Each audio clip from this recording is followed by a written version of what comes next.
IDTV మన ఉనికి మన వాణి.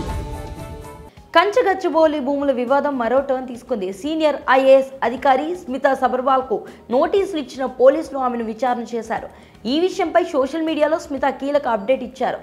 తాను ఎంక్వైరీకి పూర్తి స్థాయిలో సహకరించానని, విచారణలో అడిగిన అన్ని ప్రశ్నలకు చట్టాన్ని గౌరవించే వ్యక్తిగా స్పష్టమైన జవాబులు ఇచ్చానని చెప్పారు. ఆ తర్వాత ఆమె అదే ట్వీట్లో విసిరిన ఓ ప్రశ్న పోలీసులను ఇరకాటంలో పాడేస్తుందని అంతా భావిస్తున్నారు. ఇంతకీ స్మిత ఆ ట్వీట్లో ఏమని అన్నారు, అందులో అంత వివాదం ఏముంది అన్నది ఇప్పుడు తెలుసుకుందాం.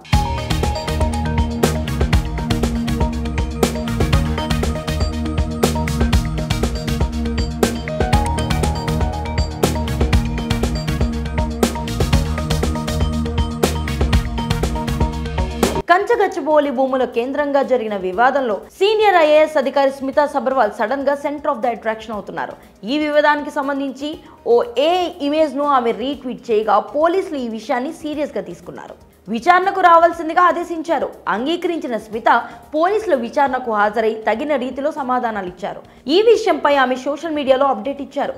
గచ్చిబౌలి పోలీసుల అధికారులకు పూర్తి స్థాయిలో సహకరించానని తెలిపారు. అయితే తాను ఇమేజ్ను ట్వీట్ చేసిన తర్వాత 2000 మంది అదే ట్వీట్ను రీట్వీట్ చేశారని స్మిత చెప్పారు.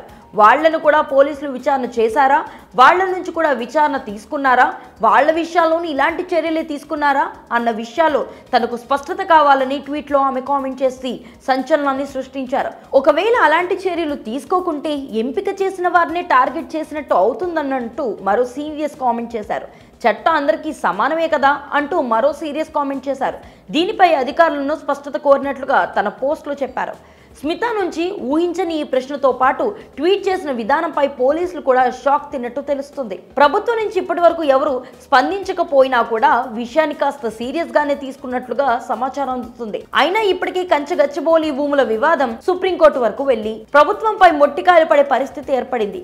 ఇలాంటి తరుణంలో స్మితా సబర్వాల్ పై కఠిన చర్యలు తీసుకుంటే బాగుండదని కాంగ్రెస్ పెద్దలు భావిస్తున్నట్లుగా గుసగుసలు వినిపిస్తున్నాయి. అందుకే ఆమెను పోలీసు విచారణ వరకు మాత్రమే పరిమితం చేసి తర్వాత అనువైన సమయంలో ఆమెపై ప్రభుత్వం చర్యలు తీసుకునే అవకాశం ఉందని విశ్లేషకులు కూడా భావిస్తున్నారు. ప్రస్తుతం రాష్ట్ర పర్యాటక శాఖ కార్యదర్శిగా పనిచేస్తున్నారు స్మిత. ఆమె ఆధ్వర్యంలో అతి త్వరలో ప్రపంచ సుందరి పోటీలు హైదరాబాద్లో జరగనున్నాయి. రాష్ట్రంలోని చాలా వేదికల్లో ఈ వేడుకలను భాగం చేస్తున్నారు. నాగార్జున సాగర్, పోచంపల్లి, వరంగల్ రామప్ప దేవాలయం వంటి చారిత్రక ప్రాంతాలను ఈ వేడుకలకు వేదికగా చేసి భారీ స్థాయిలో కార్యక్రమాల నిర్వహణకు ప్లాన్ చేస్తున్నారు. తెలంగాణ పర్యటనకి అంతర్జాతీయ స్థాయిలో గుర్తింపు తెచ్చుకునే దిశగా కూడా ఈ కార్యక్రమాలను ఇంప్లిమెంట్ చేస్తున్నారు. ఇలాంటి దశలో ఈ బాధ్యతలను చూస్తున్న స్మితా సబర్వాల్ పై కఠిన చర్యలు తీసుకునే అవకాశాలు ఉండకపోవచ్చని అంతా భావిస్తున్నారు. తగిన సమయంలో తగిన రీతిలో ప్రభుత్వం స్పందించవచ్చని అంచనా వేస్తున్నారు. మరి ఈ విషయంపై ఎవరి తీరు ఎలా ఉందనేది మీరు భావిస్తున్నారు? విచారణకు పిలిచిన పోలీసుల వైఖరి సమంజసమేనా? ఇమేజ్ లో రీట్వీట్ చేసిన స్మితా సబర్వాల్ చేసింది తప్పేనా? ఆ తర్వాత ఆమె చేసిన ట్వీట్ తీరు ఎలా ఉంది? ఇలాంటి విషయాలపై మీ అభిప్రాయాన్ని కామెంట్ సెక్షన్ లో తెలియజేయండి. ఈ స్టోరీ లైక్ చేసి షేర్ చేయండి. మరిన్ని ఇంట్రెస్టింగ్ అప్డేట్స్ కోసం ఐడిటీవీని సబ్స్క్రైబ్ చేసుకోండి.